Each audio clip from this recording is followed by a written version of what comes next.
Simply Braces 矯齒及矯形中心提供成人及兒童矯齒服務，團隊擁有豐富臨床經驗，利用先進人工智能為你打造自信笑容。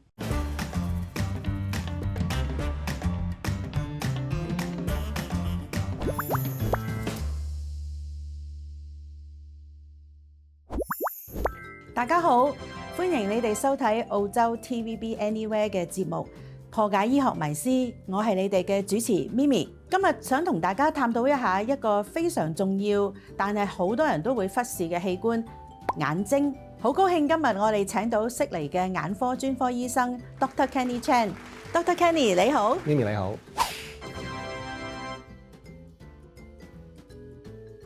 嗱，事不宜遲啦，我哋今日要破解嘅迷思係流眼水係咪隻眼睛唔乾燥？Dr. Kenny 啊，我咧就好容易流眼水嘅。咁係咪流眼水我隻眼就唔乾燥啊？嗱，流眼水咧係一個好普遍嘅問題。流眼水就好似廚房個星盤啲水滿瀉咁樣，有兩個可能性嘅。一係就係嗰個坑渠塞咗，如果唔係咧，就係嗰個水龍頭開得太大。咁例如我哋切洋葱嘅時候咧，刺激到隻眼就會飆眼水咯。咁所以有兩個可能性嘅。咁而喺澳洲，因為天氣乾燥咧，最普遍引起流眼水嘅成因就係眼睛表面乾燥。咁所以咧，首先做嘅就係應該滴啲人工淚水去滋潤下隻眼，好似我哋冬天嘴唇乾燥爆擦搽人唇膏一樣。咁咧可以幫助到個情況。咁但係如果滴完嗰啲人工淚水都仲係流眼水嘅話咧，咁就需要睇下係咪個坑渠塞咗。咁而呢個咧就要去睇眼科醫生檢查啦。咁但係咧，我覺得隻眼咧有陣時好似俾針吉咁樣痛㗎喎。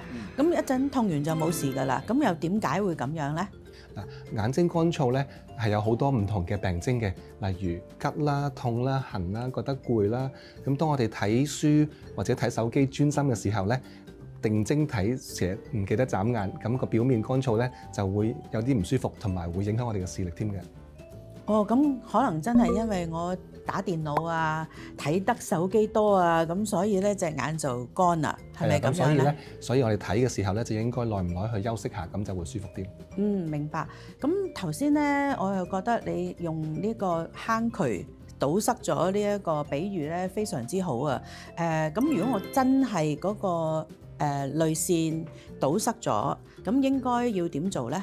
嗱，咁咧就需要去睇眼科醫生檢查啦。咁如果證實真係嗰個坑渠、個淚管塞咗嘅話咧，咁就需要去做手術咧去通渠啦。咁呢個手術咧嘅成功率都好好嘅，有8成半至9成嘅機會嘅。哇，Dr. Chan 啊，要做手術喎，咁係咪要麻醉啊？嗱，手術咧係要喺醫院度啦，通常都會全身麻醉嘅。但係個手術咧係只需要1個鐘頭左右。咁同埋傳統上咧係喺個鼻側邊呢度有個傷口嘅，但係因為而家科技進步咗咧，係微創手術，通常都係可以喺個鼻裏邊做。咁咧喺外邊冇傷口啦，而家。喺個鼻裏面做，咁我就要擘大個口，咁係麻醉咗，我乜都唔知啦。係啊，你瞓着咗唔知道㗎啦。咁1個鐘頭就做完啦，咁就乜事都冇啦。成功率好好嘅，有8成半至9成。咁同埋咧，通常都係即日就可以翻屋企㗎啦，唔需要住醫院嘅。咁真係好啦，而家可以用微創。係啊。Dr. Kenny 啊，有觀眾提問咧，點樣揀眼藥水啊？可唔可以同我哋講一講啊？嗱，頭先講到咧，眼睛乾燥好普遍，所以咧其實我鼓勵任何人咧都可以去滴嗰啲人工淚水嘅。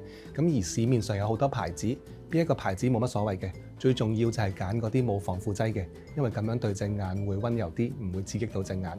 咁而有嗰啲獨立包裝嗰啲咧，其實唔需要一次就抌嘅，你扭開佢滴一滴就夠㗎啦。跟住之後咧，個蓋係可以握翻埋去，擺喺乾淨嘅地方，又可以再滴㗎啦。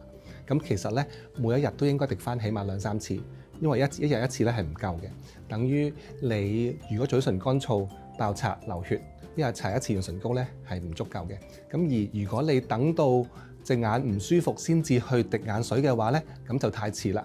就等於你等到嘴唇流血先至搽潤唇膏，咁太遲。應該係每日經常去用翻2-3次去保護隻眼嘅表面，等佢唔好唔舒服，咁就會對隻眼好啲咯。哇！我成日以為獨立包裝嗰啲咧用1次就要抌啊，咁又要開過第2支，原來係同一支我哋都可以再用嘅。係啊，係可以用一日裏邊用晒啦，唔好留過夜。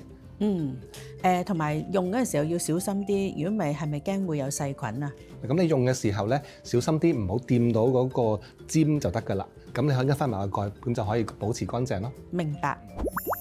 今日時間都差唔多啦，下次我哋繼續請 Dr. Kenny 為我哋破解醫學迷思。